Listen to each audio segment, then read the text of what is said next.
네, 어제는 고등학교 그 선배님들의 강의 같이 이제 선배님들 같이 들었는데 내가 늘 익숙한데도 갑자기 여러분들하고 함께 만나는데 귀엽다는 생각이 들었고, 네, 그렇습니다. 우리 강사님께서 약간 걱정하실 것 같아요. 자, 우리 강사님 소개해 드리겠습니다. 우선 친숙하게 강사님이 누구의 아빠신지 아세요? 강인하님. 그래요, 강인하님. 처음에 강사님을 소개해 드리는 과정 잠깐 소개해 드릴게요. 말씀드릴게요. 처음에 김영우 목사님을 이제 학부모이셨는데 평소 때는 잘 못 만났어요. 너무 바쁘셔가지고 잘 못 오셨어요. 아마 학부모 학점제 굉장히 학점에 부담이 있으셨던 것 같아요. 제가 어제 들었어요. 그런데 선생님들이 이제 좋은 교사 운동이라고 하는 거기서 교사들만 선생님들만 모여서 어떤 세미나를 듣고 컨퍼런스를 했었어요. 그런데 이제 우리 선생님들이 여러 분 참석해서 강의를 들으면서 너무 많은 은혜를 받은 거예요. 근데 저분이 누구야? 뭐 하다가 강인하님의 아빠야 해서 이제 선생님들도 깜짝 놀란 일이 있었습니다.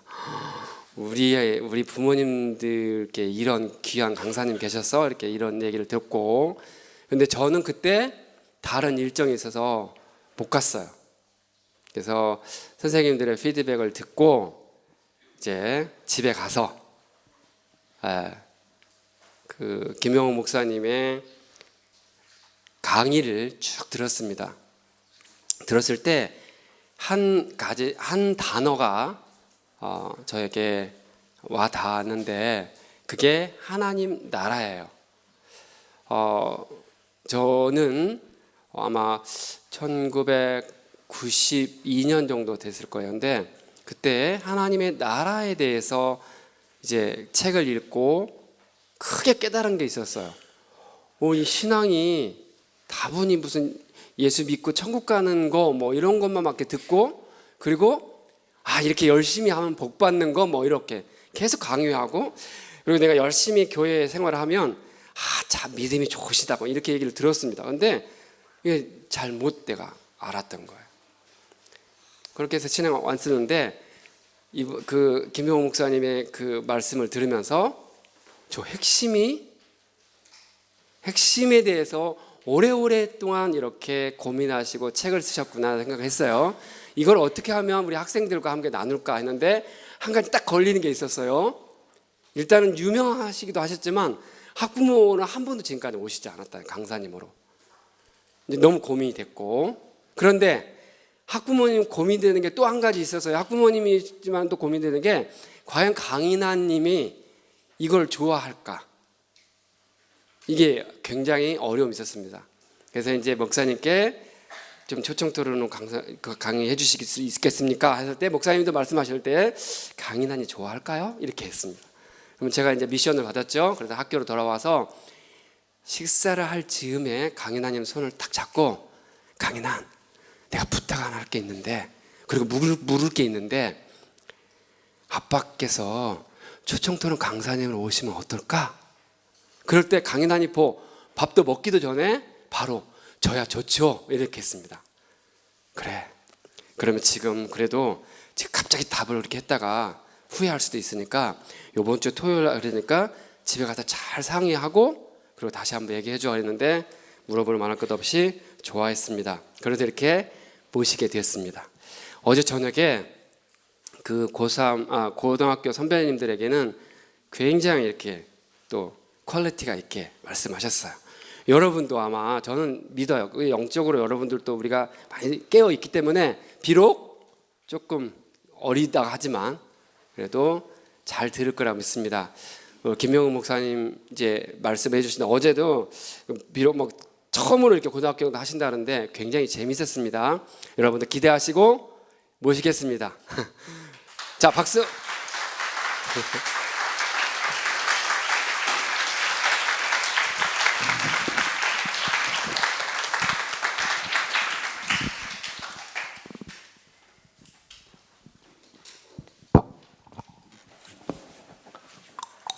안녕하세요. 무서워. 세상에서 제일 무서운 사람들이 중2라는데 중2 한번 중2 손 들어봐요. 중2. 여기가 중2구나. 여기랑. 네.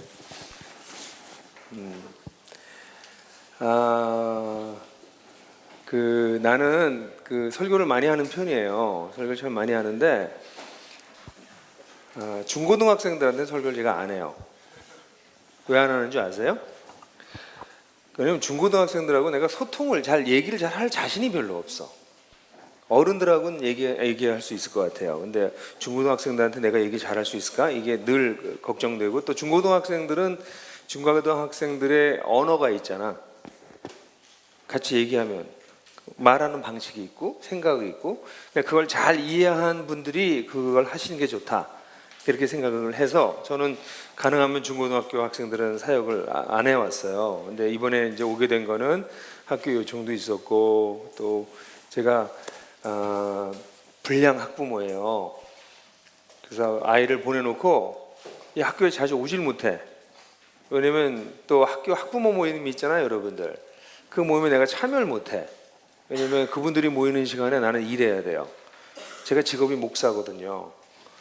그러니까 주말, 저녁 이런 시간이 나는 없는데, 그 시간마다 부모님들이 모시는데 그 모임에 내가 갈 수가 없어서 그래서 여러분들하고 이제 어떻게 얘기를 나눠야 될까, 이게 저한테 참 질문이에요. 그래서 중고등학생 같이 모여서 모임을 한다고 그래서 나 그거 못하겠습니다.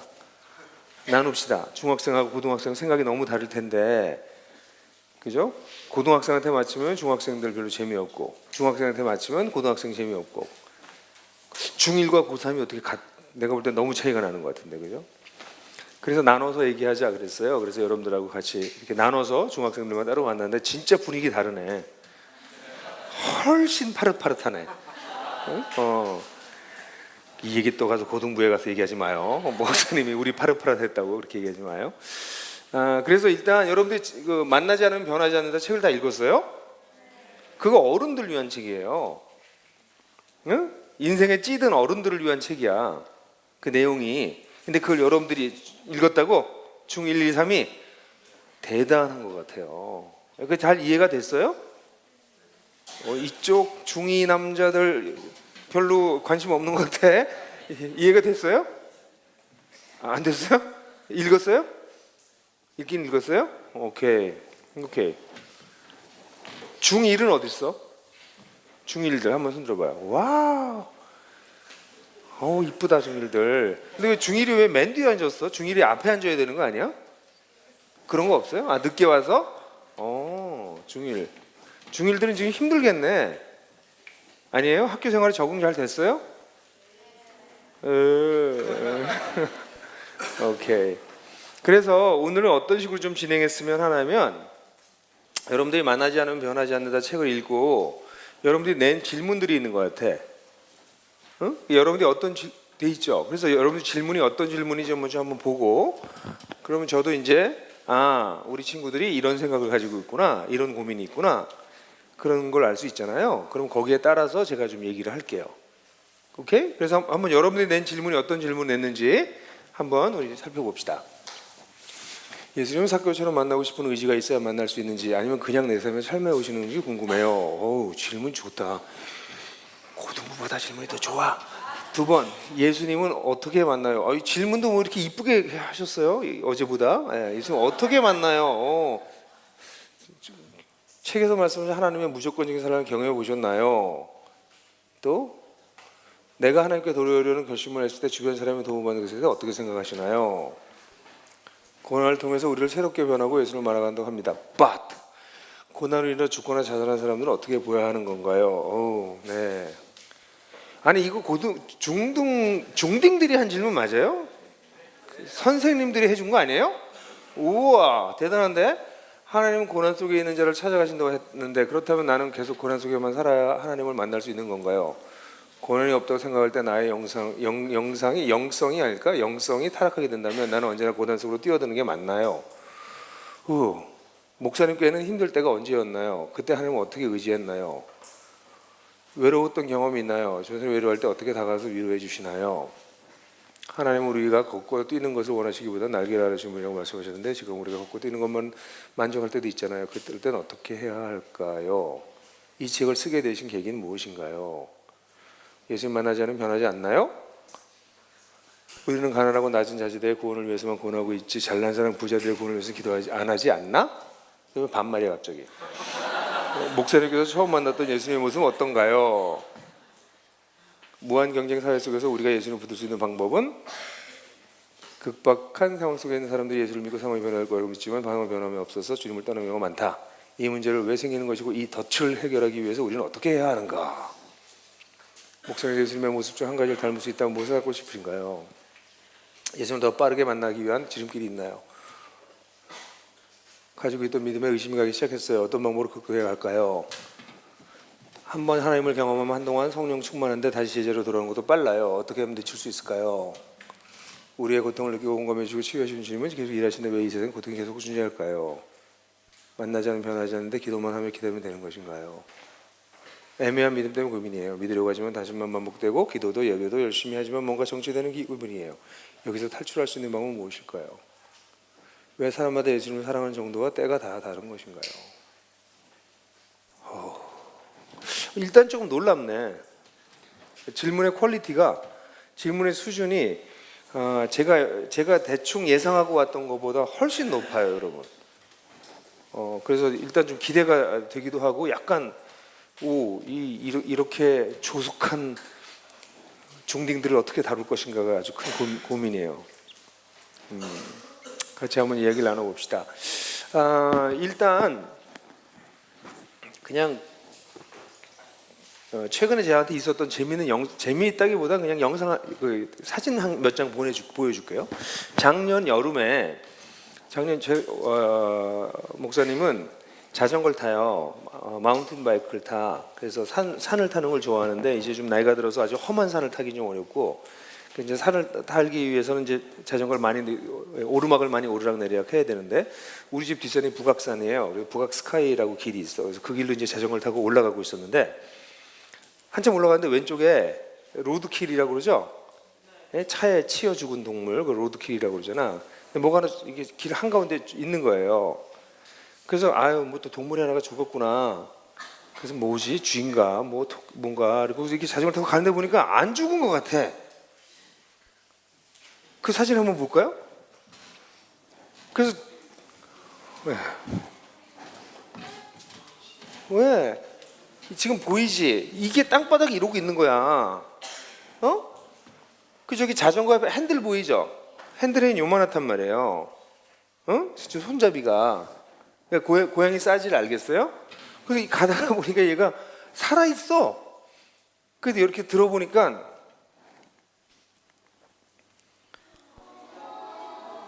근데 이 소리 나올 줄 알았어. 그 남자애들은 왜 소리 안 나와? 니들은 정서적으로 문제가 있어. 이런 거 보면 우와 뭐 이런 소리가 나와야지. 다시 자, 너무 조그만 거야. 그래서 얘를 딱 들어보니까 이런 거야. 그래 그게 정상이지. 그래서 얘를 목사님이 버릴 수가 없어가지고, 이거 버릴 수가 없잖아. 그래서 이거를 어떻게 해? 숲속에다 던지고 오기도, 숲속에 던져도 눈도 안 떴어. 그리고 여기 보면 여기 까만 거 있지, 요거 이게 뭔지 알아요? 아니야, 수염이 이쪽으로 나냐? 수염이 이리로 나서 코앞으로 날 수는 없잖아. 탯줄이야, 탯줄. 그러니까 탯줄도 안 떨어진 놈이야. 눈도 못 떴어, 눈도 제대로. 그래서 얘를 버릴 수가 없잖아. 내가 그래도 목사 아니야. 내가 스님은 아니어도, 살생을 싫어하는 스님은 아니어도 목사지 않냐. 그래서 얘를, 고양이를 이렇게 안고 자전거 한 손으로 타고 다시 산으로 내려왔어요. 집에 가죠. 집에서 난리가 났어, 우리 집사람이. 당신은 밤낮 사고치고 나한테 이렇게 또 키우라고 가지고 온다고. 그래서 이거 이쁠 거라고. 근데 지금 우리 집사람이 누구보다도 얘를 사랑해요. 얘 이름은 주디야. 왜 주디냐면 어릴 때 너무 밥을 달라고 주둥이를 밀어대서 주디기도 하고, 주워왔기 때문에 주디라고도 해요. 이렇게 정말 조그맸지, 얘가. 근데 얘가 이제 커가지고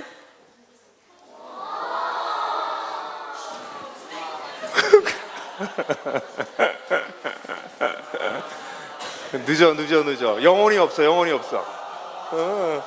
야유야, 야유. 내가 볼 때는. 너무 귀엽죠. 예? 요만해가지고 기지도 못하고 이걸 이제 근접 촬영한 거. 얘가 이랬던 애가 이제 커가지고, 예, 컸어. 안 크네? 컸는데? 안 넘어가는데요? 아니, 온오프 됐는데? 다시 켜고. 그냥 넘겨주세요. 네. 네. 배터리도 있는데. 다시 그 다음 거. 또 이렇게 빨리 지나가. 예. 고양이는 정말 신기한 동물인 것 같아. 몸이 자유자재로 움직여. 저 발 너무 귀엽지 않아요? 저기 이게 지금 여기 저 위쪽에 보이는 그 물체가 내 턱이야.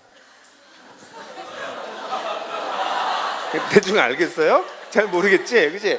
저 위치에 보이는 요 파트가 요 내 목과 턱이야. 어? 응? 여기에 이렇게, 응? 그지? 그래서 어릴 때는 얘가 똥을 못 가리니까 이렇게 안고 있으면 여기다 다 똥 싸고. 그러다 이제 이렇게 컸어. 그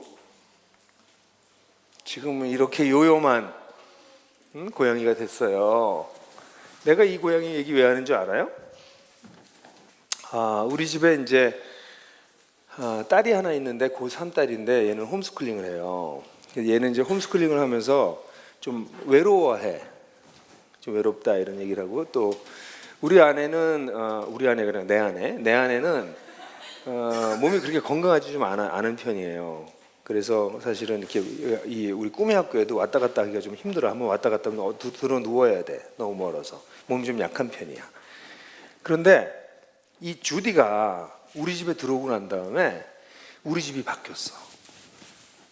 딸이 더 이상 외롭다는 말을 안 해. 응? 나도 바뀌었어. 우리 집안 식구 모두가 바뀌었어. 그래서 집에 오잖아. 그러면 옛날에는 엄마, 뭐 아빠, 여보 이러고 들어왔거든. 근데 요즘 그런 사람 한 명도 없어. 집에만 들어오면 주디야! 전부 주디만 찾아. 어? 그리고 밤에 잘 때는 딸하고 같이 자다가 얘가 새벽 5시 되면 우리 침실 문을 긁어. 그 밥 달라고. 그럼 그때 내가 일어나서 밥을 줘요. 그럼 얘도 밥을 먹고 난 다음에 또 우리 침대에 와서 그 다음 아침까지 주무셔줘. 그러니까 돌아가면서 침대도 같이 자주고 아주 얘가 대단한 애야. 얘 하나가 들어오니까 우리 집이 완전히 바뀐 거야. 그지? 내가 이 얘기를 왜 갑자기 할까? 고양이 한 마리가 집에 들어와도 인생이 바뀌어. 응? 고양이 새끼 한 마리가 집에 들어와도 인생이 바뀌어. 근데 예수님이 내 인생에 들어왔는데 내가 안 바뀌면 이상한 거야. 안 바뀔 수 없어. 고양이도 인생을 바꿔놓는데, 사람 사는 걸 바꿔놓는데, 예수님이 내 인생에 들어왔는데 내가 예수님을 만났는데 내가 변하지 않는다? Something missing. 뭘 놓친 거야. Something 뭐 좀 이상한 거야. 안 만난 거든지 잘못 만났든지 그냥 스치고 지나갔든지. 그지? 그래서 아마 여러분들은 오늘 그런 질문들이 생길 거예요. 여러분 전부 다 기독교 집안에서 태어났잖아. 거의 다. 그죠? 어릴 때부터 하나님을 찾았죠? 그죠? 태어나 보니까 그 옛날에 영어 표현에 그런 표현이 있어요. 금수저를 물고 태어났다. 그래서 요즘 금수저 얘기 나오잖아. 그지? 골드 스푼 in their mouth 뭐 이렇게 표현해.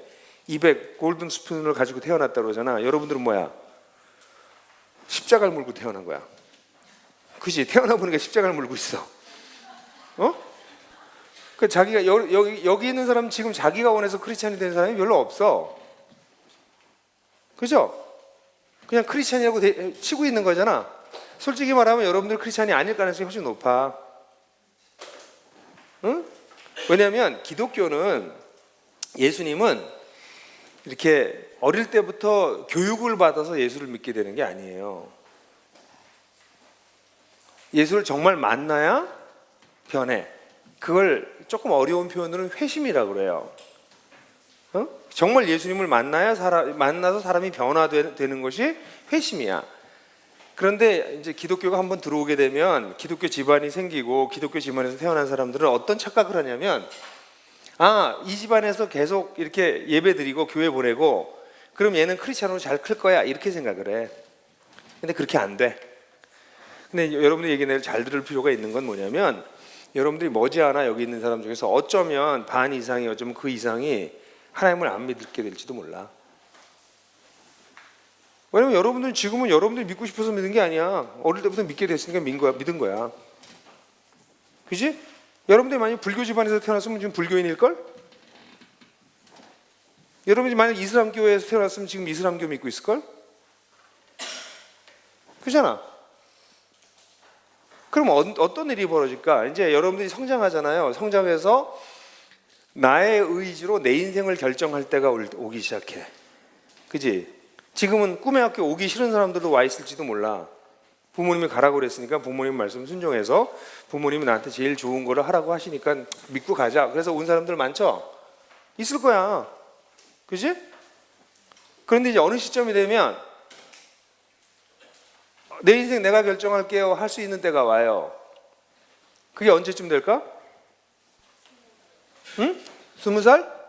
그때를 기다리고 있나? 투표권이 생길 때.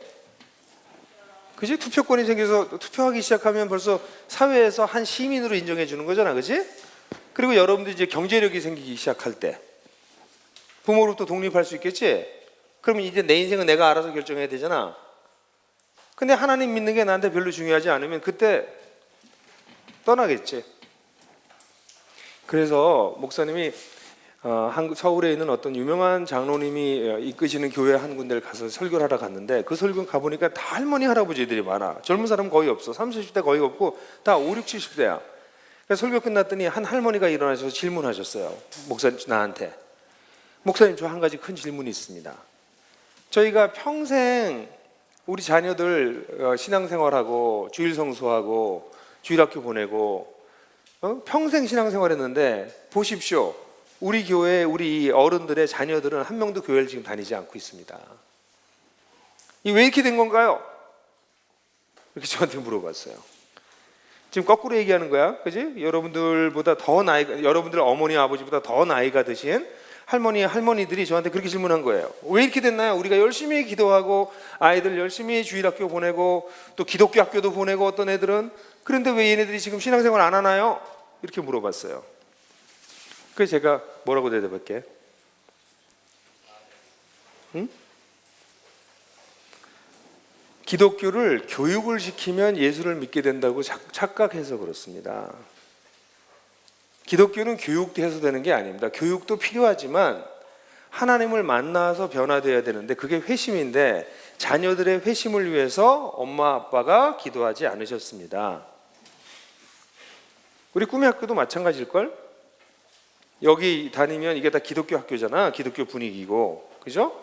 그러면 자연히 기독교인이 될 거라고 생각하는 건 착각이에요. 목사님 어떻게 그렇게 과감하고 위험한 발언을 하세요? 요한복음 1장 12절 알아요? 예? 요한복음 1장 12절 다 알아요? 영접하는 자 곧 그 이름을 믿는 자들에게는 하나님의 자녀가 되는 권세를 주셨으니. 그거 알죠? 그 구절 되게 좋아해. 근데 그 다음 절을 생각 안 해 사람들은 12절까지만 읽어. 13절이 뭐야? 이는 육정으로나 혈통으로나 인간의 뜻으로 말미암지 않고 하나님으로 말미암을 때만 가능하다 이렇게 얘기하고 있어. 바로 13절에 그 뭐라고 했어요? 육정으로 혈통으로. 기독교 집안에서 태어났다고 하나님 자녀가 되는 게 아니다. 인간의 의지로 교육시켜서 되는 거 아니다. 하나님으로부터 말미암는 자, 다시 말해서 거듭나는 자만이 하나님의 자녀가 되는다. 이렇게 얘기했잖아. 요한복음 1장 13절에 그렇게 있어. 그지? 교회에서 1장 12절만 얘기해 사람들은. 13절도 얘기해야 돼. 발에 붙어 있는데. 그러니까 지금 여러분한테 난 굉장히 중요한 얘기를 해주고 있는 거야. 여러분들이 그냥 기독교 집안에서 태어났으니까 기독교인이 되는 게 아니다. Sorry. 또 기독교 학교를 다니니까 기독교인으로 살 것이다. 아니다. Sorry. 아니야. 그러니까 여러분들 가운데 지금 던진 질문은 굉장히 탁월한 질문도 많았어요. 그렇지만 여러분 가운데 그런 질문이 생기는 왜 난 예수를 만난 걸까? 난 정말 크리스찬인가? 난 정말 변화되나? 왜 변화되지 않지? 이런 여러 가지 질문들 여러분이 던진 것 같아. 그죠? 그래서 내가 오늘 여러분들한테 다 얘기해 줄 수는 없어요. 근데 사람이 이 회심 변화되기 위해서 필요한 게 한 중요한 두세 가지가 있어요. 그걸 여러분들한테 알려줄게요. 여러분들 문제야. 여러분 엄마 아빠 문제도 아니고 이 학교 선생님들 문제도 아니고 여러분들 문제야. 아직 여러분들이 어리긴 하지만 여러분들은 지금 어느 과정에 있나? 이제 청소년으로 들어와서 이제 어른이 돼가는 과정에 있어. 그죠? 그 과정을 지나가면서 언젠가는 여러분들이 요 중간 과정에 매우 중요한 인격적인 결정을 내려야 돼. 나는 우리 부모가 믿으라고 그래서 나도 모르게 믿었던 이 기독교를 믿고 살 거냐? 응? 그러니까 내 의지랑 상관없이 그냥 떠밀려서 그럴 거냐? 그래서 좀 심하게 그렇게 얘기해. 어릴 때는 엄마 손잡고 교회 다니다가 조금 나이 들면 여자친구 손잡고 교회 다니다가 조금 지나면 아내 손잡고 교회 다니다가 그 다음엔 딸 손잡고 교회 다니다가 그러다 돌아가신대. 자기 의지가 아니라 누구 손잡고 다니는 거야 그냥. 그러면 안 되겠지, 그지? 그래서 오늘 여러분들한테는 그런 얘기를 좀 해주고 싶어요. 어떻게 진짜 예수님을 만날 수 있나? 그런 얘기를 좀 하려고 그러는데 어때요? 괜찮아요? 예수님을 만나려면 그 성경에 이런 얘기 있는 거 생각나? 성경에서 마태를 예수님께서 제자를 불렀던 거 기억하는 사람? 마태 손 들어보세요. 마태라고 하는 사람이 누구야? 뭐 하는 사람이었지? 세리였지? 세리는 어떤 사람이에요? 세리는 그 당시에 굉장히 사람들한테 욕 많이 먹는 사람이었어요. 왜냐면 세리는 로마에 세금을 모아가지고 자기네 동족 이스라엘의 사람들의 등을 쳐가지고 돈을 모아가지고 세금을 갖다가 바치는 사람이었기 때문에 이스라엘 사람이 되게 싫어했어. 당연하지. 우리 일제시대 때 순사 알죠? 순사 같은 사람이야. 그러니까 좋아할 리가 없지. 거기다가 이스라엘 사람들은 어떻게 얘기할까? 이스라엘 사람이 아닌 사람들을 만나는 걸 아주 불결하게 생각했어요.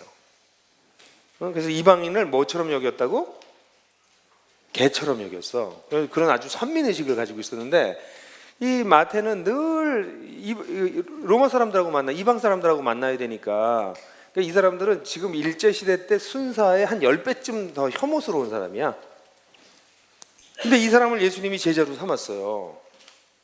왜 삼았을까? 그렇게 사람들한테 손가락질 당하는 사람을. 거기다가 마태를 제자로 삼으면 예수님도 굉장히 곤란해지잖아. 의심받잖아. 아니 왜 저런 사람을 제자로 삼아? 로마주의자에다가 더러운 이방인들하고 이렇게 섞이는 사람하고 왜 저런 인간을 데리고 다녀? 그렇게 오해받을 거 아니야. 근데 예수님은 그런 오해를 받는 정도가 아니라 그 다음에 어떻게 했냐면 마태네 집에 가. 그래서 마태네 집에 가서 잔치를 해. 근데 이 세리들은 당시에 돈을 많이 벌긴 했지만 사람들로부터 손가락질 당해서 같이 놀 사람들이 없었어. 그러니까 돈이 많은데 놀 사람은 없어. 그럼 뭐 했겠어? 그래서 술집 여자들, 그 당시에는 그걸 죄인이라고 불러서 성경에 세리와 죄인 이렇게 같이 나와. 그 죄인은 그냥 죄인이 아니라 직업 여성들. 이 단어도 별로 좋은 단어는 아니야. 그냥 창녀들. 이건 물론 더 안 좋은 단어. 몸 파는 사람. 뭐 좋은 단어가 없어 어쨌든. 그런 여성들하고 같이 몰려다니고 사는 거야. 근데 그 집에 세리와 죄인들이 몰려들었어요. 같이 예수님이랑 잔치하는 거야. 충격적이지 않아? 여러분들 어려서 모르지만 예를 들어서 룸사롱 이런 거 있는 거 알죠? 예? 어른들이 가서 술 마시고 여자들 막 불러서 놀고 이런 아주 타락한 그런 현장이야. 그런데 거기 예수님이 거기 똑 가서 앉아 있는 거야. 예수님 이상한 분이야, 그지? 절대로 우리 목사님들이 그런데 가서 앉아 있을 만한 목사님이 어디 있을까? 그런 담력도 없을 거라 아마. 목사님이 거기 가 있으면 큰일 날 걸. 근데 거기 예수님 딱 가서 앉아 있는 거야. 그러니까 그 당시에 종교 지도자들이 찾아와가지고 아니 도대체 당신네 왜 죄인과 세리들과 이렇게 먹고 마시냐? 당신들은 여기 되게 중요한 표현이야. 죄인과 세리가 왜 먹고 마시냐? 그러니까 예수님이 그때 뭐라고 대답하셨는지 알아요? 유명한 얘기를 했어. 생각나는 사람. 그때 예수님이 대답한 거 생각나는 사람. 혹시 있어요? 병자에게는 의사가 필요 없다. 건강한 자에게는 의사가 필요 없다. 응? 건강한 자에게는 의사가 필요 없다. 그러나 병든 자에게는 필요하다. 나는 의인을 불러러 온 것이 아니라 죄인을 불러서 회개시키려 왔다. 이렇게 얘기하세요. 여기 보면 예수님을 만날 수 있는 사람과 예수님을 찾아가는 사람이 있어. 누구냐면 안 찾아가는 사람도 있고. 안 찾아가는 사람이 누군지 알아요? 자기가 건강하다고 생각하는 사람, 자기가 의인이라고 생각하는 사람. 이 사람은 예수님께서 안 찾아가셔. 응? 한번 따라해 볼까? 건강의인. 큰 소리로 건강의인. 그런 소리 못 들어봤죠? 내가 만든 말이니까. 건강미인은 들어봤죠? 응? 건강하고 나는 건강해, 난 문제가 없어, 그리고 난 의인이야, 난 착한 사람이야 라고 생각하는 사람은 예수님 별로 관심 없으시대. 예수님 관심 있는 분은 누구야? 자기가 문제가 있어요, 병들었어요, 그렇게 얘기하는 사람이야. 응? 내가 병들었어요, 난 문제가 있어요, 그리고 나는 하나님 앞에서 죄인이에요, 이렇게 생각하는 사람을 예수님이 찾아가신대. 그러니까 일단 만날 수가 있어. 응? 그러니까 그 사람을 만나고 난 다음에 그 다음에 뭐 하세요? 하나님 예수님이 그 사람을 회개시키려고 하는데, 회개가 뭘까? 회개는 우는 게 아니야, 슬퍼하는 게 아니야. 그거는 영어로 회개는 repentance인데, 슬퍼하는 건 remorse라는 단어가 따로 있어요. 후회하는 거. 응? 후회하는 게 회개가 아니야. 회개는 유턴하는 거야. 유턴. 지금까지 하나님을 등지고 살았어, 내 멋대로 살았어. 그러다 회개하는 거는 하나님을 향해서 다시 돌아서서 하나님을 향해서 나아가는 게 회개야. 그러니까 그렇게 되면 지금까지 어떻게 살았어? 하나님과 상관없이 살았잖아. 이런 삶을 살다가 방향이 바뀌었어, 회개했어, 그래서 하나님을 향해서 걸어가기 시작해. 그러면 인생이 바뀌는 거지, 변하는 거지. 그래서 예수님은 여기 세 가지 종류의 사람이 있어. 자기가 건강한 의인이라고 생각하는 사람, 이 사람은 아예 예수님을 만나도 아무런 변화가 없어. 예수가 필요하지도 않아. 두 번째는 자기가 병든 죄인이라고 생각하는 사람이야. 이 사람들은 예수님이 찾아오셔. 그렇지만 그 사람들이 회개해서 방향을 전환하지 않으면 그 사람 변화되지 않아. 그러니까 세 부류의 사람이 있네. 하나는 건강한 의인, 두 번째는 병든 죄인, 세 번째는 회개한 병든 죄인. 그러니까 누가 변해? 셋 중에서 회개한 병든 죄인만이 변하기 시작하는 거야. 근데 이제 문제가 뭐냐면, 여기에 있는 여러분들 자기가 병들었다 이렇게 생각하기에는 나이가 너무 어려. 그지? 또 내가 죄인이다 이것도 자기가 죄인이라고 생각하는 사람이 있어요, 진짜? 한번 내가 궁금해서 물어보는 건데, 진짜. 저는 죄인인 것 같아요, 이렇게 무슨 이유든지 나는 죄인인 것 같아요 라는데 정말 진심으로 동의하는 사람 한번 손 들어봐. 진심으로 동의하는 사람, 난 정말 죄인인 것 같아요. 그렇구나. 나머지 사람은 별로 죄인 같지 않죠. 그치? 솔직하게 여기 중이 형제들, 사랑하는 중이 형제들, 여기 거의 손을 안 들었거든? 그치? 별로 죄인이라고 생각 안 하지? 관심 없지 아예? 그래? 여보세요? 그래 안 그래? 별로 모르겠어? 목사님은 어릴 때 여러분 만날 때 교회를 가면 자꾸 나보고 죄인이래. 나 이해를 못 하겠더라고. 내가 왜 죄인이야? 여기 우리 자매들 이렇게 여기 중3? 여기 몇 학년이야?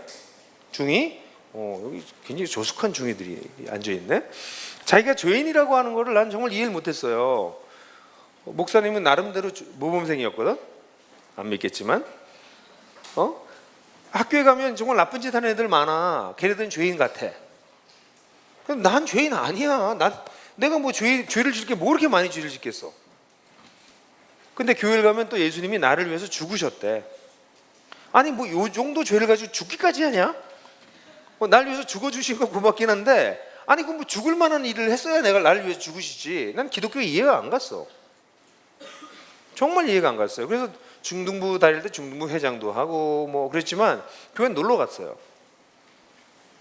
진짜. 그리고 설교 시간은 좀 빨리 끝났으면 좋겠어. 늘 들어봤자 재미도 없고. 그러다가 고등학교 1학년 때 수련회 애들 그것도 뭐 안 가려고 다 억지로 갔는데 그때 내가 죄인인 걸 깨달았어. 죄가 뭐라고 생각하세요? 나는 죄에 대해서 잘못 배웠어. 거짓말하는 거, 딴 사람 속이는 거, 딴 사람 괴롭히는 게 이런 게 죄인 줄 알았어요. 근데 그거는 죄의 열매야. 응? 죄의 아주 핵심적인 뿌리는 뭐냐면 하나님을 무시하는 거야. 하나님을 무시하는 게 죄야. 여러분 SIN이라는 단어 있죠? 죄라는 단어. SIN이라는 단어의 가운데 있는 알파벳이 뭐예요? 여보세요? 그쪽에 여기 있는 우리 형제들만 한번 대답해 보자. SIN이라는 단어의 가운데 있는 알파벳이 뭐야? I지. I-centeredness. 내가 한가운데 있는 게 죄야. 우주의 한가운데 누가 계셔야 돼요? 하나님이 계시지. 그치? 근데 그 자리를 내가 뺏어버린 거야. 그게 죄야. 그래서 이 기독교를 제대로 이해하지 못하는 사람들은 이렇게 얘기한다. 아니 목사님, 하나님을 안 믿어도 착하게 사는 사람들 많잖아요. 그 사람들이 죄인이에요? 이렇게 물어봐. 죄인이야 죄인 아니야? 착하게 산다고 죄인 아니야? 그거는 성경에서 얘기하는 죄의 얘기가 아니라 여러분 유교에 있죠. 유교나 도덕에서 얘기하는 죄야. 성경에서의 죄는 하나님과의 관계야. 하나님을 무시하고 하나님을 없는 것처럼 여겨버리면 그걸 심각한 죄라고 얘기해요. 그러니까 어떤 사람이 또 이렇게 질문해. 아니 목사님 그건 좀 너무 하나님 중심적이 아니에요? 아니 하나님 무시한다고 죄라고 그래? 우리나라 착하고 잘 살고 열심히 좋은 일을 하고 사는데 왜 그 사람이 죄인이에요? 하나님 무시했다고? 그거 하나 가지고? 이렇게 얘기하는 사람이 있을 수 있어요. 그럼 제가 한 가지 얘기해 볼게. 여러분들 친구 중에서 너무너무 좋은 멋있는 친구가 있어. 여러분들 그 집에 가봤어. 그 집에 가보니까 정말 얘는 자기 방도 정리를 잘 해놓고 아주 잘 살고 있어. 그래서 재밌게 놀고 있는데 밖에 저쪽에서 무슨 소리가 나. 그래서 저게 무슨 소리야? 그랬더니 아예 신경 쓸 거 없어. 그냥 우리 재밌게 놀라고 게임하고 막 신나게 놀고 있었어요. 근데 나중에 보니까 얘 화장실 가려고 이렇게 가다가 이렇게 보니까 얘 엄마가 아파서 누워 계세요. 그래서 잘 움직이지도 못하는 엄마가 누워 계셔. 근데 엄마가 물도 한 잔 마시고 싶은데 물 좀 떠다 달라고 이렇게 방문을 두드리는 소리였는데 이 친구는 그 무시해버리고 아 신경 쓸 거 없어. 우리 엄마 밤낮 그래 아빠가 누워서 싱글나 숙제했어. 우리끼리 놀자. 그럼 여러분도 그 친구 같이 놀고 싶어? 자기 엄마 하나 소중하게 여기지 않는 그런 친구랑 같이 놀고 싶어요? 아닐걸? 그 친구가 아무리 멋있어도? 그지? 하나님은 우리 엄마보다 더 대단하신 분이야. 엄마뿐만 아니라 우리 모두를 만드신 분이야. 근데 그 하나님을 무시하는 거야 우리가. 이건 배은망덕한 놈들이야. 이건 엄청난 반역이야. 너희들 학교에서 담임 선생님을 존경하든 존경하지 않든 담임 선생님 말을 안 들으면 어렵지?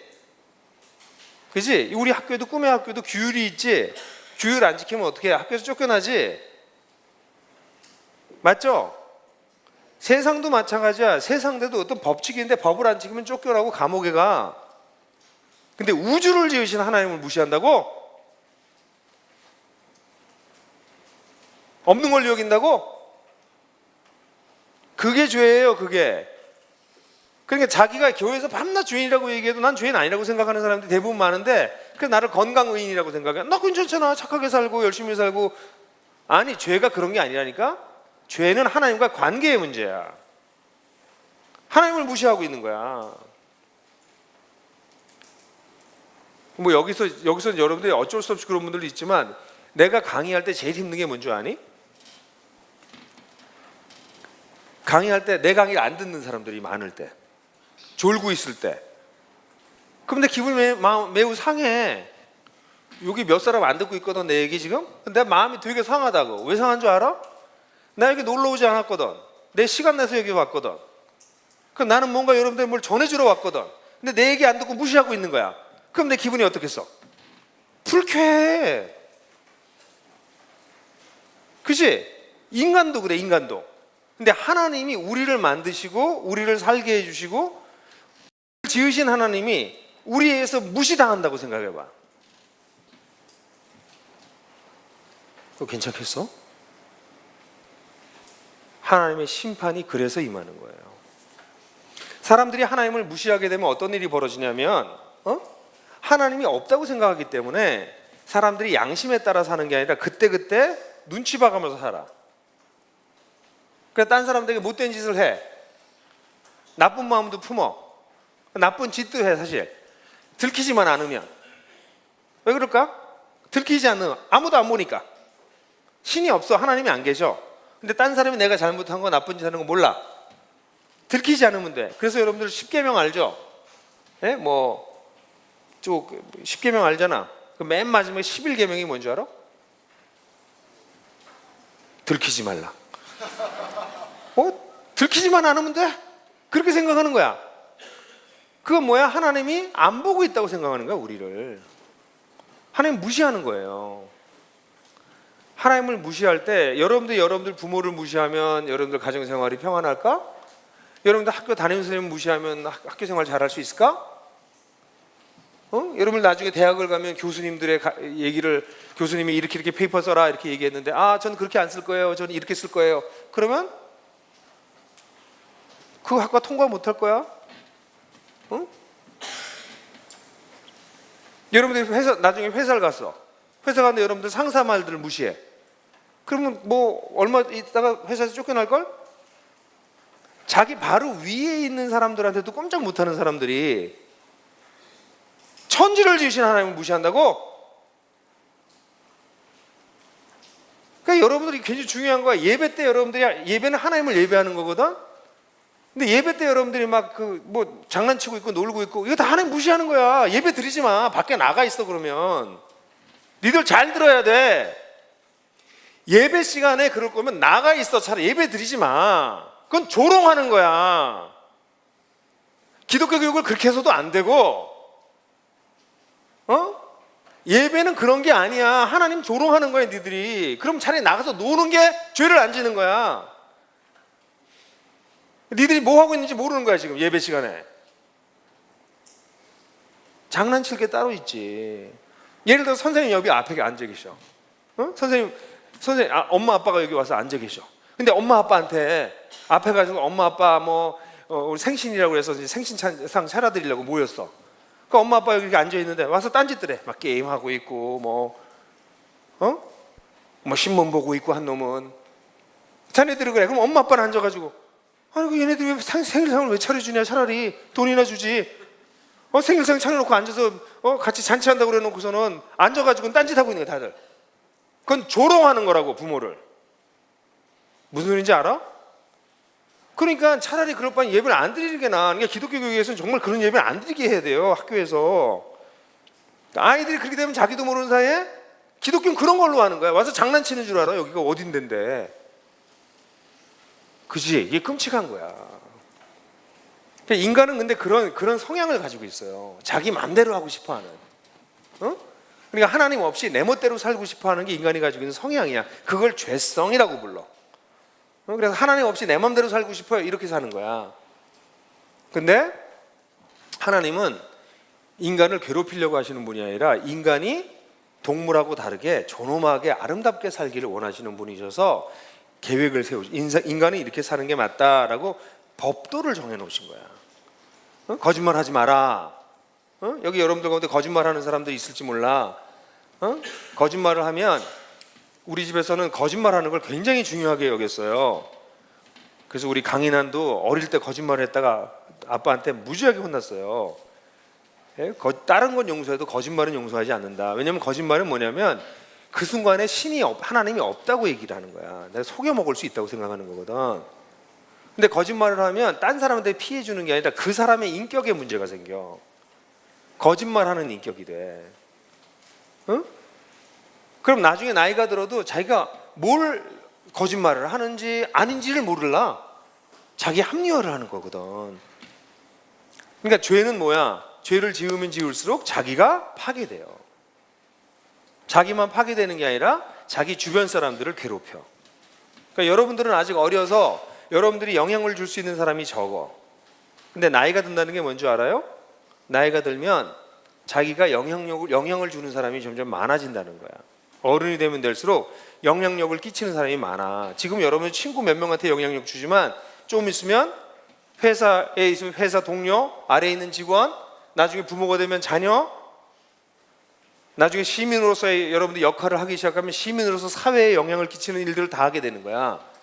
그러니까 우리의 책임감이 점점 높아지는 거거든. 인생은 그런 거야.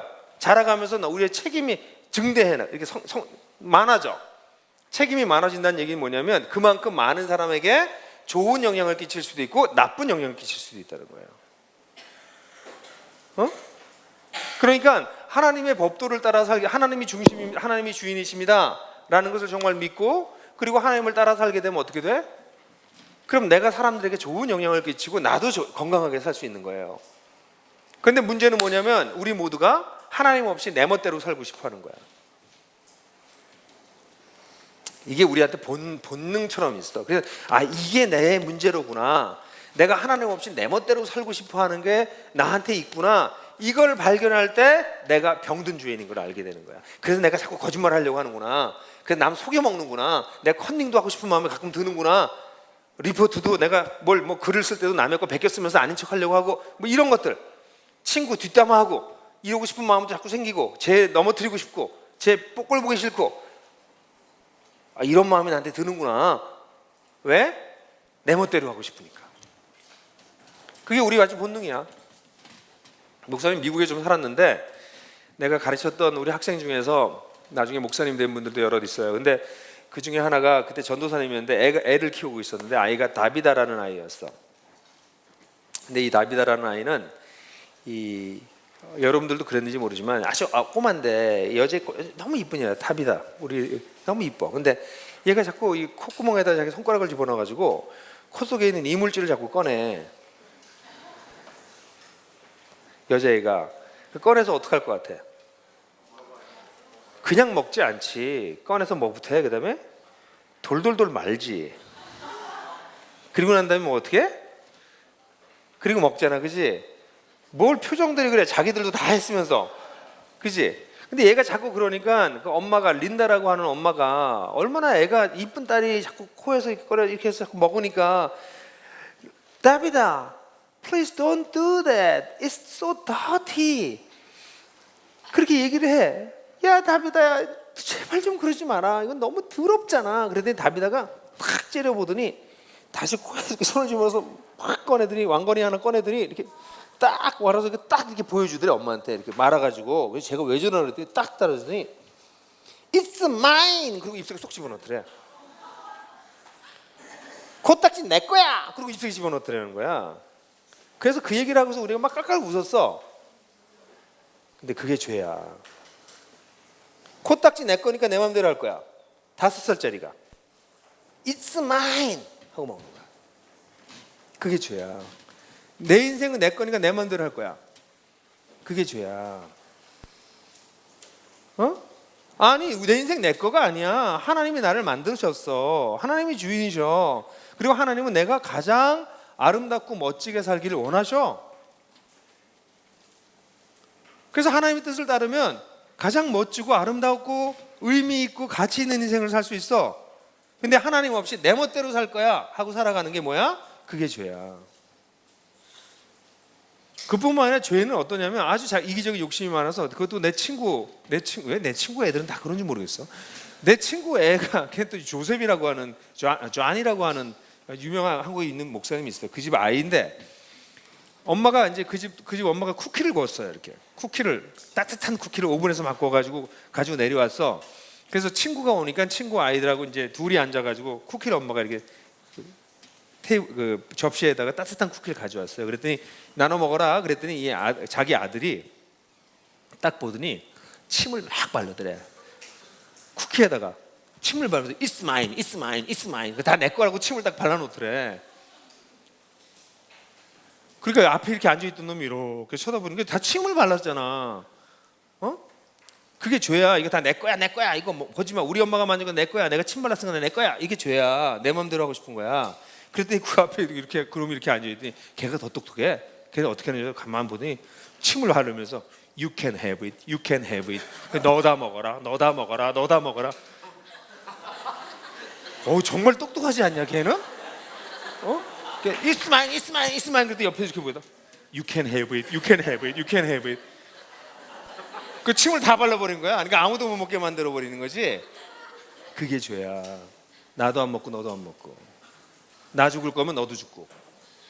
너 잘 되는 꼴 못 보겠어. 그게 애들이 하는 짓인데 되게 귀엽잖아, 그지? 근데 귀여운 게 아니라 이 어른이 되면 그 짓들을 해요. 너도 성공 못해. 나 성공 못하는 거 알겠고 너도 못해. 나 못 먹고 너도 못 먹어. 그게 세상에서 보여지는 수많은 일들이야. 그러니까 여러분들이 만약 정말 예수님을 만나서 변하고 싶으면 제일 먼저 해야 될 일이 뭔지 알아요? 여러분들이 죄인인 걸 깨달은 거야. 병든 죄인인 걸 깨달아야 돼. 그 어릴 때 그걸 깨닫는 건 은혜인 것 같아. 목사님도 고등학교 1학년 때 그걸 깨닫지 않았으면 내 인생이 엉터리가 엉망이 됐을 거야. 근데 그때 내가 정말 죄인이구나 라는 걸 깨달아서 예수님이 날 위해서 돌아가셨다는 사실이 그제서야 이해가 되기 시작했어. 그래서 예수님이 돌아가셨구나. 나 때문에 죽으셨구나. 근데 여러분들이 죄인인 걸 그럼 어떻게 알 수 있을까? 오늘 같은 제 얘기를 듣는 게 굉장히 중요한 얘기야. 죄가 그런 거구나 하는 얘기를 들었거든 오늘 처음으로. 그지? 그 다음에 어떻게 해야 돼? 따라해봐. 자기 성찰, 자아 성찰, 영어로 reflection. reflection이 뭐야? 이 성찰한다는 거는 자기를 비춰보는 거야. 근데 여러분들 지금 아침에 지금 보니까 상태들이 다 괜찮은데 이쪽도 나쁘지 않은 것 같아. 다들 아침에 거울 다 봤나요? 그지? 거울 보지? 특별히 우리 자매들은 더 그렇지? 우리 여학생들은 그지? 거울 보잖아. 그게 거울을 보고 자기를 보는 거야. 리플렉션 하는 거야. 그래서 얼굴에 뭐가 문제가 있나 이렇게 보는 거야. 전 괜찮아요 오늘요? 네, 괜찮아요? 여기 보니까 드라이어가 없더라고. 그래서 선생님한테 드라이어 갖다더라고. 그래서 이제 머리를 안 하면 머리 이렇게 되거든. 그 거울을 보고 나를 보고서 나를 고친단 말이에요 이렇게. 그죠? 리플렉션을 해야 돼. 근데 리플렉션을 사람들이 어떻게 하냐면 리플렉션 할 줄 모르는 사람들은 옆에 있는 사람하고 나를 비교해봐 이렇게. 제가 나보다 이쁘네. 제가 나보다 공부를 잘하네. 제가 나보다 키가 크네. 제가 나보다 축구를 잘하네. 이렇게 이걸 비교하는 거야. 그거는 리플렉션 하는 게 아니야. 그건 동물도 할 수 있어. 근데 셀프 리플렉션은 뭐냐면 자기를 비춰보는 건데 그러려면 뭐가 있어야 돼? 거울이 있어야 돼. 성경이 거울이야. 그러니까 여러분들이 성경만큼 훌륭한 거울이 없어. 여러분들 혹시 어린이 대공원이나 이런 데 가보면 거울이 이렇게 그 리플렉션이 이렇게 그러니까 왜곡된 거울 봤나? 그 앞에 가면 막 키가 막 요만하게 보이고 막 몸이 막 찌그러지고 어떤 사람은 키가 크게 나오고 그런 거울 봤어요? 그죠? 잘못된 거울은 우리를 그렇게 리플렉트 시켜줘. 근데 성경은 어떤 거냐면 아주 맑고 깨끗하고 아주 정확한 거울이야. 그래서 오늘 아침에도 목사님도 성경 읽었어. 근데 여러분 아침마다 큐티 하잖아. 큐티 성경에서 교회에서 학교에서 하라고 그러니까 억지로 하면 그거 별 의미가 없어. 왜 성경을 읽는 거냐면 그 성경을 통해서 거울로 나를 보는 거야. 하나님이 어떤 분인데 나는 어떤 존재인가? 이걸 보는 거야. 그러니까 이게 여러분들한테 여긴 조금 어려운 측면이긴 하지만 꿈의 학교에 있는 아이들은 이게 가능할 것 같아. 뭐냐면 여러분들은 단순히 주입식 교육을 받는 게 아니라 나름대로 생각하는 교육을 받잖아. 그러니까 여러분들이 중학교 때 자기를 들여다볼 수 있는 연습을 할 수 있으면 그러면 회심할 수 있어. 그러니까 이게 나중에 선생님들하고 얘기할 거지만 중학교 우리 제가 목사님이 일하는 교회에서는 고등학생부터 세례를 받을 수 있어. 중학교까지는 세례를 못 받게 해. 왜냐하면 중학교까지는 아직 충분하게 자기 자신에 대해서 진지하게 생각해 볼 수 있는 준비가 덜 됐다고 보기 때문이야. 못한다는 게 아니라. 그래서 고등학교가 때 돼서 얘가 정말 자기를 셀프 리플렉션 해서 부모의 손을 잡고선 교회를 다니는 애가 아니라 정말 자기가 병든 죄인이다, 내가 하나님 없으면 안 되는 존재군요 라는 것을 발견해서 예수님을 정말 받아들인 사람들만 세례를 줘. 그래서 우리 집에서는 우리 딸 지금 고3인데 그 딸은 작년에 세례를 받았는데 첫째 아들은 지금 대학교 1학년인데 아직 세례를 못 받았어. 왜냐면 첫째 아들은 준비가 덜 됐어. 이번 6월 달에 세례를 받을까 그랬는데 이번에 얘는 미국의 대학을 갔는데 이번에 돌아왔어요. 근데 아빠하고 얘기했어. 지난 1년 동안 자기가 신앙생활 미국 가서 잘 못했대. 그래서 이번에 세례 얘는 아빠가 내가 볼 때는 구원 받은 것 같아. 그렇지만 자기가 신앙생활을 충분히 안 했기 때문에 이번에 세례를 받는 거는 자기가 볼 때 마음에 걸린다. 그럼 1년 후에 다시 받는 걸로 하자. 1년 동안 다시 준비하자. 그러니까 네가 정말 하나님이 필요한 존재인지 하나님 없으면 못 사는 사람인지 그게 정리가 되기 전에 세례 받으면 안 된다. 그러니까 여기 있는 분들도 나는 여기 있으니까 크리스찬이라고 생각 안 해. 미안해. 난 여러분들 아직 크리스찬이 덜 됐다고 봐. 교회를 다니는 사람이고 기독교 문화에 익숙한 사람이지. 근데 진짜 크리스찬이 되는 건 어디서 되는 거야? 셀프 리플렉션을 하면서 크리스찬이 되는 거야. 오늘날의 한국의 기독교가 여러분 아직 어려서 이게 다 안 들릴지 모르지만 어른들이 지금 예수를 믿는데 왜 이상하다? 왜 이상하냐면 셀프 리플렉션 안 해서 그래. 자기를 비춰볼 줄을 몰라. 기독교가 성경 읽고 기도하고 11조하고 주일 성수하는 게 기독교인 줄 알아? 어? 그런 종교적인 계율을 지키는 게 기독교가 아니야. 기독교는 뭐냐면 예수를 만나는 건데 예수는 어떤 사람만 만날 수 있어? 자기가 병든 죄인인 걸 절감한 사람들만 만날 수 있어. 그러면 그 사람을 하나님은 어떻게 하세요? 돌이켜서 회개할 수 있게 해주셔요. 그러면 그 다음부터 어떻게 될까? 예수님을 따라 사는 거야. 예수님을 따라 살면 내가 어떻게 돼? 변할 수밖에 없어. 어떻게 안 변해? 주디 그 한 마리 고양이 새끼 한 마리가 집에 들어와도 우리 집안이 완전히 바뀌는데 예수님을 따라 사는데 내가 변하지 않는다고요? 불가능해. 그래서 그게 크리스천 라이프야. 목사님은 고등학교 1학년 때 예수님을 만나고 난 다음에 너무 그게 강렬했어. 그래서 그때까지는 목사님은 어떻게 살았냐면 좋은 대학 가는 게 제일 중요한 줄 알았어요. 그러니까 여러분들 중 1, 2, 3 때 내가 어떻게 살았냐면 나는 어떤 초등학교를 나왔냐면 되게 좋은 초등학교를 나와서 등수를 안 얘기해 줬어. 졸업할 때까지 등수가 없었어. 그러니까 난 한 중간쯤 했어 실제로. 근데 이 학교에서 중학교를 가면 예습 복습을 충실히 하래. 그래서 이제 중학교 우리 때는 이제 뭐 대학 가는 거 이런 지금도 그렇지만 그때 굉장히 어려웠어요. 그래서 이제부터 열심히 해야 되겠다. 그래서 예습 복습을 열심히 했다. 근데 중학교 1학년 때 1학년 3월 달에 첫 번째 월말고사를 보고 난 다음에 선생님이 들어와 가지고 우리 반에서 1등 하는 애가 누군지 아냐? 이렇게 뭐 우린 또 중학교 가니까 등수를 탁 매기더라고. 근데 그때 내가 한 1000명쯤 됐나? 우리 1학년이. 근데 1000명 안 됐다. 한 700명쯤 된 것 같다. 근데 그 학생들 중에 내가 80등인가 했어 들어갈 때. 그러니까 아주 밑은 아니었었던 것 같아요. 근데 그날 시험을 봤는데 나와 선생님이 얘기하는 게 우리 반에서 이번 1등은 김영국이다 그러더라고. 그래서 내가 김영국이 누구지? 그게 나야. 난 1등 할 생각 해본 적도 없어. 꿈도 꾼 적이 없어. 근데 1등이래. 근데 목사님이 뭐가 있냐면 그 경쟁 의식이 대단해. 싸워 이겨야 돼. 약간 그렇게 돼 있어. 남자들 가운데 그런 애들이 축구할 때 보면 막 죽자고 하는 애들 있지. 축구할 때 녹구나 축구할 때 보면 죽자고 하는 애들 있지. 있냐? 꿈의 학교는 없냐? 없을 리가 없지. 그런 인간이 없을 리가 없지. 내가 그런 사람이야. 그래서 그때부터는 밤을 새면서 공부했어요. 1등을 지키려고. 그래서 계속 1등 했어.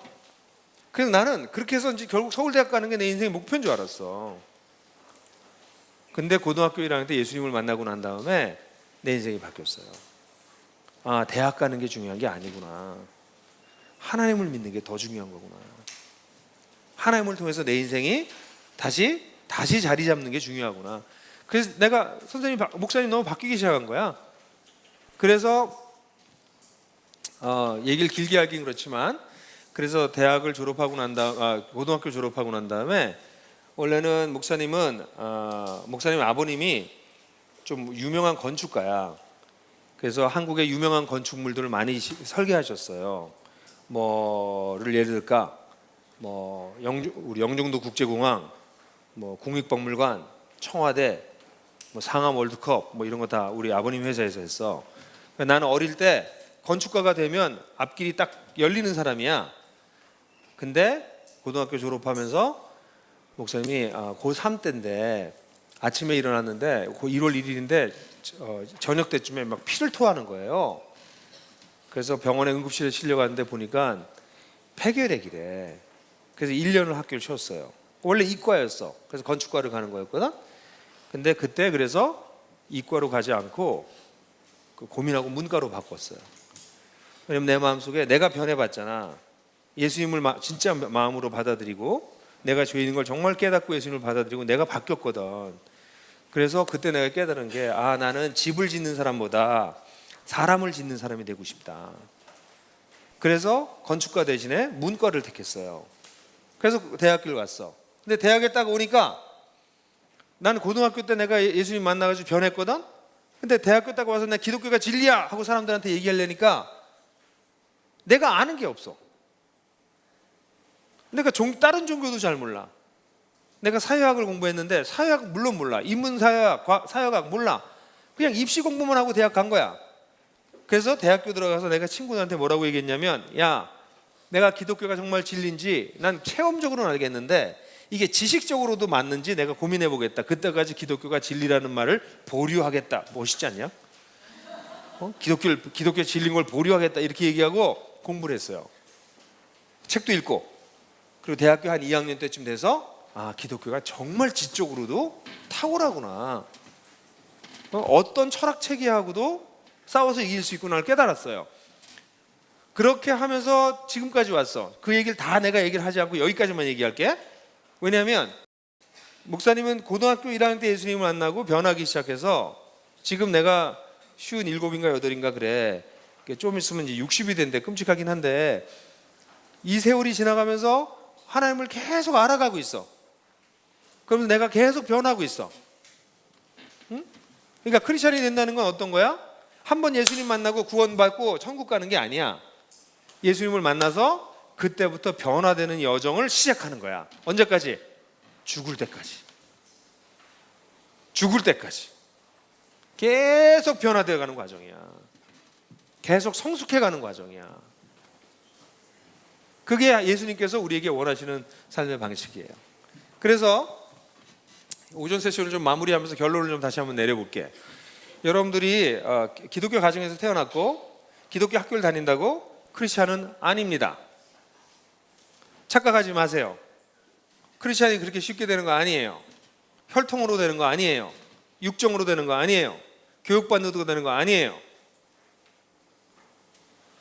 굉장히 중요한 거야. 한국의 기독교 교육 전반에서 패러다임이 이 얘기는 나중에 하자.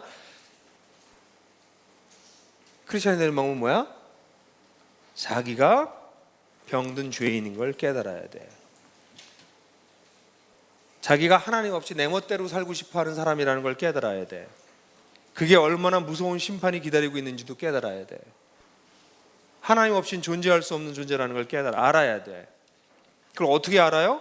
그건 성경 읽고 기도하고 또 인생 살다가 생활하다가 깨달아질 거야. 내가 이렇게 이기적이구나. 내가 이렇게 마음속에 이렇게 내중심적인 이 생각이 가득 차 있구나. 이런 걸 깨달을 거야. 자기 성찰을 하는 사람들은 그 자기 성찰이 이르면 그러면 그런 사람에게 찾아오시는 분이 예수님이셔. 예수님은 건강하고 내가 의인이라고 하는 사람을 찾아가지 않으세요. 내가 건강하다고 착각하고 있는 사람, 내가 의인이라고 생각하는 사람, 그 사람들 예수 만나기 어려워. 실제로. 근데 내가 정말 그렇지 않다는 걸 깨달을 때 예수님이 찾아가셔.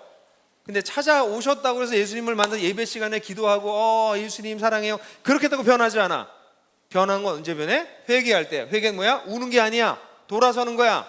그리고 예수님을 따라가기 시작하는 거야. 매일 그분과 함께. 그럼 삶이 꽃이 피기 시작하는 거야. 인격도 완성되고 관계들도 좋아지고 나에 대한 생각도 바뀌고 사람들도 사랑할 줄 알게 되고 세상도 제대로 보게 되고 세상에서 어떻게 살아야 될지도 꿈이 생겨나기 시작하고 나 같은 사람을 하나님이 부르시는구나. 그래서 하나님의 놀라운 일에 나를 초대하시는구나. 이런 걸 막 발견하게 되고 막 비전이 생기고 비전이 생기니까 열심히 공부하고 자기를 준비하고 때가 되면 자기의 일을 하고 그러면서 계속 하나님을 알아가는 거지. 그게 크리스천 라이프야. 기독교는 예수 믿고 천당 가는 종교가 아니에요. 천당 가요. 그건 죽은 다음에 가는 거야. 살아서 뭐 할 거냐고. 예수님 따라가는 거야. 살아있는 동안 예수님 따라가지 않으면서 천당 간다는 건 거짓말이야. 말이 되냐? 평생 예수 안 따르다가 죽으면 천당 간대. 그게 논리적으로 말이 돼? 그런 게 기독교가 아니야. 그런 걸 값싼 은혜라고 그래. cheap grace. 그건 속임수야. 그래서 중요한 건 내가 자기 성찰을 통해서 자신이 정말 예수가 하나님 정말 필요해요. 진실하게 고백하는 것, 그런 나를 찾아오신 예수님 앞에 나아가는 것, 그분을 받아들이면 끝나 그 다음에 그분을 따라가는 것. 그러면 어떻게 돼? 만나면 변한다. 변하는 것도 한 번 변하는 게 아니라 평생에 걸쳐서 쫙 변하는 거야. 얼마나 크리스천 라이프가 멋진데. 그래서 목사님은 주변 사람들 예수 믿으라고 이렇게 구걸하지 않아. 싫은 관도 이렇게 얘기해요. 이거보다 더 좋은 게 있으면 그건 믿어. 하나 안 믿어도 잘 살 수 있어? 그럼 믿지 마. 그렇게 얘기해요. 근데 목사님 보기에는 목사님 책도 꽤 많이 읽었고 책도 많이 썼고 그렇지만 세상의 어떤 삶의 방식보다 예수님을 따라가는 삶의 방식이 최고예요. 그래서 그런 삶을 여러분들이 살기 시작하게 되기를. 우리 중딩들이니까 아주 중요한 때야. 그 회심을 하는 하나님께 나의 인생을 드리고 방향을 바꿀 수 있는 그 딱 시기에 왔어. 그게 굉장히 중요하지. 그죠? 자, 제가 잠깐 기도하고 첫 번째 세션 마치고 잠깐 쉬었다가 아까 질문 나왔던 거 가지고 좀 답변하면서 조금 더 얘기하도록 그렇게 할게요. 기도할까요? 아버지 하나님, 우리 이 귀한 우리 중학생들, 꿈의 학교 중학생들 오늘 같이 이야기 나누면서 정말 예수님께서 오늘도 우리를 찾아오시는데 그 찾아오시는 예수님을 만날 수 있는 사람이 누구인지에 대해서 이야기했습니다. 아직 이런 면에 대해서 심각하게 생각하고 있지 않는 친구들도 있습니다. 별 생각 없이 이 학교에 부모가 가라고 했으니까 왔고, 또 별 생각 없이 예배 시간에 참여하려니까 지루해도 와서 앉아 있고, 그런 친구들도 있습니다. 주님, 그 친구들 주님께서 찾아가 주셔서 아직 어리지만 누구에 의해서 하나님을 따라가는 것이 아니라 하나님을 정말 만날 수 있도록 은혜를 주시기를, 자기 자신이 죄인인 것을 깨달을 수 있게 되기를 주님께서 도와주셔서 그렇게 되기를 간절히 원합니다. 또 오늘 우리 가운데 이야기 들으면서 정말 눈을 반짝반짝하면서 듣고 있는 친구들도 있습니다. 자신이 죄인인 것, 예수를 만나야 되는 것, 예수를 따라가는 것에 대해서 진지하게 고민을 하는 우리 친구들도 있습니다. 하나님, 이 친구들을 주님의 이름으로 축복하오니 그들이 정말 하나님 앞에서 겸손하게 자신이 죄인인 것을 고백하고 이 죄를 위해서 대신 돌아가신 예수님을 마음에 받아들여서 그 예수님을 따라가는 삶, 정말 멋진 삶, 그 변화의 삶에 첫걸음을 잘 떼어놓고 잘 걸어가는 친구들 될 수 있도록 주님 인도하여 주시옵소서. 감사드리고 예수 그리스도의 이름으로 기도했습니다. 아멘. 네, 우리 말씀 전해주신 우리 목사님께 다시 한번 큰 박수 드리도록 하겠습니다. 네.